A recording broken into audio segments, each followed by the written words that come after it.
We have been waiting over 3 months to see the new Suns' Big Three, and they did not disappoint in their debut. Were we waiting patiently, impatiently? Were we patient? We were patiently impatient. Okay, ask the Stanford women, though. Okay. Okay, we'll get to the highlight. Early in the first quarter, Devin Booker with the mid-range jumper. Headband Book, is that a thing? Suns up 4. 30 seconds later, Beal hits Kevin Durant. He sees right over the D. Halfway through the first quarter, Suns lead 23-13. Suns bringing up the ball. Booker stops on the dime. That's so hard to guard. 2 minutes left in the first. Suns lead 37-23. That's Eric Gordon bringing the ball up the court. Passes to Beal, sinks the three. We've seen that all day, every day, but New Jersey. We saw that earlier in the Aces highlight. Second quarter. Suns up 16. Booker takes himself. Come on, you knew that was coming. Nails the three-pointer. Booker 12 points. Suns up 19. Suns still cruising. Beal takes it himself, drives into the paint for the lay-in. Put a cup. Bradley Beal had 11 points. Get used to Nurkic on that pick and roll. I like that. I like that. Give Nurkic some credit. Durant. House in the house. Flowers to Nurkic. Too small. He's there too. No, I appreciate that, Ramona. The Suns gave a little glimpse of what the offense could be this season. The shot making was on point. That's in a whole the lot of first green. quarter. Y'all, the Suns shot 85% from the field, including 13 for 15 on twos and 4 for 5 on threes. No team shot 85% in a first quarter during the regular season last year. So my pressing question here, Ramona, I'm going to come to you for this one. It's more of a statement that I want you to finish and then say why. Okay. The Suns will win the championship if... There's a lot of people who can score. Not everybody can sacrifice, okay? And my friend Mark Spears always likes to point out the Boston Celtics, when they had the Big Three in 2008, those three guys learned how to sacrifice. Ray Allen, Paul Pierce, Kevin Garnett. Those guys, all of them could score 30. But they don't need all of them to score 30 in one game. And so if the Suns... Big Three, they all can score 30, 40, 50. How many do you have one day? 70, right? Crazy. They all can score, but who can sacrifice? And I think my big question for them is, when it comes down to it, in those moments, Kevin Durant has won a championship. Can he lead them and teach them how to do that? All of the Phoenix Suns' Big Three, they can score, but can they defend? Okay. Defense will carry you through. You know what they say, offense sells tickets, defense wins games, right? Defense will have to win them games. And I think it's really interesting because a subplot is that all of these guys are kind of under-the-radar defenders. Kevin Durant, a very good help defender. D-Book, the evolution of his career, turning more into a two-way guard, right? Beal, now we'll have to wait and see if he wants to get low and get in the stance and compete with the rest of those guys. They've lost Ayton, they've lost Bridges, they've lost Johnson, they've lost some defensive juggernauts that have held it down for them. This is a team that has consistently been in the top 10 defensively. We'll see if that drops. We see that if that stays the same, but I want to see if they can defend. You know what I want to see? Kevin Durant. The key to me is Kevin Durant. It's a clean slate for him. Before the Achilles injury in 2019, we were discussing him as the best player in the world. So since 2019, we just haven't seen him either healthy enough or in a healthy situation to showcase what he can do. I actually have it broken down here. 2019-20, Achilles injury. 2021, shortened pandemic season. 21-22, you got the toxic situation. Kyrie misses half the season. You got the vaccine fiasco. And then Harden requests a trade. Okay, that's not a great situation. 22-23, KD is traded. He joins the Suns. He plays 8 games. They do well, but even that was weird. He ends up getting a freak layup line injury. So here we are coming into this season, and Kevin Durant is fully healthy. It's a brand new coach. They get a full training camp to work together. The Big Three, they all seem to like to be with each other. I'm really excited for probably the best situation we've seen, one of the generational talents in the NBA, in Kevin Durant, come out and show us what he can do. Jrue Holiday came off the bench for this one. A bit of a surprise. He got to Boston about a week ago. About a week ago. I knew someone was going to pick up on it. Thank you for that. Janae, you let me down on that one, but that's I used to be that person. That's okay. You let me down. Mark, how should the Celtics use Jrue Holiday? You know, Derek White started as a talented scoring guard. He got that new Shamar Moore look going and everything now. But it's Jrue Holiday. Jrue Holiday is an all-star. Jrue Holiday is one of the best, if not the best, defenders in the NBA. And over the course of his 14 seasons, he started 825 of 906 games. He ain't coming off the bench when the season starts. I can't see that experiment being much longer. Keep in mind, too, that he's up for a contract extension in April with the Celtics. You don't want to play games with that. So, it was cute.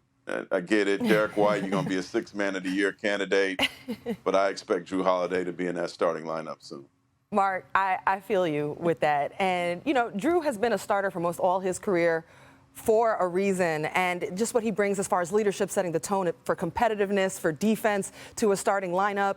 But, I could see him being featured a lot with the second unit because, it gives him an opportunity to showcase his scoring point guard ability. Don't forget he dropped 50 points last season. Jrue absolutely can put the ball in the bucket. So in a second unit situation, he might be able to shine there as opposed to when he's out there with Porzingis or Tatum or Jalen. You might be facilitating more to make sure that those guys shine. So there's some flexibility in how you can use him there. But absolutely, I see Jrue Holiday as a starter. And we all know, Ramona, what Jrue can bring defensively. Roz just touched a little bit on his scoring ability, but what else do you feel like he can bring offensively? I mean, we talked a lot this summer how Jason Tatum was going to do a little bit of everything this year, bringing the ball up the court, facilitating the offense, playing more in the post. Well, with Jason Tatum, that's a lot for him to carry. Jrue Holiday can do all of those things. And so you saw him do that in Milwaukee as well. When Giannis had the ball and he was initiating the offense, Jrue Holiday would play more of a complementary role. When Giannis was not there or Giannis needed a break, Jrue would jump into that role.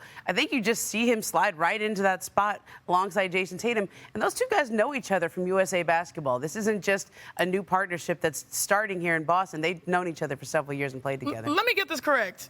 Jrue has to be a starter. There's no question about this. This is a guy that is an all-star. This is a guy that is a championship piece. And I know we're talking about the minutes distribution, if you can see this right here, because, he played 22 minutes. Yes, he came off the bench. Yes, he got here about a week ago. But the reality is he's about that guy that wins you championships. When he's the second or third best player on your team, you can hoist a trophy. So he's going to start. He's going to contribute. And most importantly, he is balanced for them. I mean, he plays that signature Celtics defense. Last time I checked, they had the best defense in the NBA a couple years ago when they made it to the finals. He's capable of bringing them back there even after they lost Marcus Smart. Offensively, he's the guy that held the threat in Milwaukee. He's the one that when Chris Middleton was out, he held them in those games and hit some clutch shots. So I'm looking at this like, this is a no.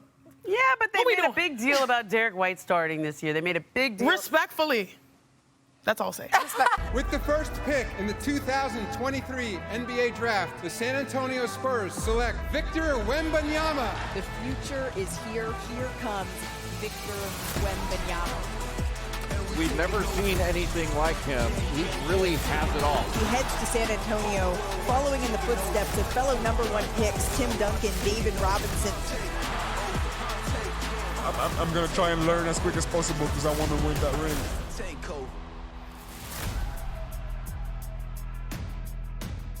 Welcome back to NBA Today. The wait is over. The best prospect to enter the NBA makes his preseason debut tonight as Victor Wembanyama and the Spurs visit the Thunder. Andrew Lopez joins us live from Oklahoma City ahead of tonight's exhibition game. And Andrew, Spurs fans got their first up-close and personal look of Victor Wembanyama in the silver and black scrimmage on Saturday. What did you see from Victor's performance?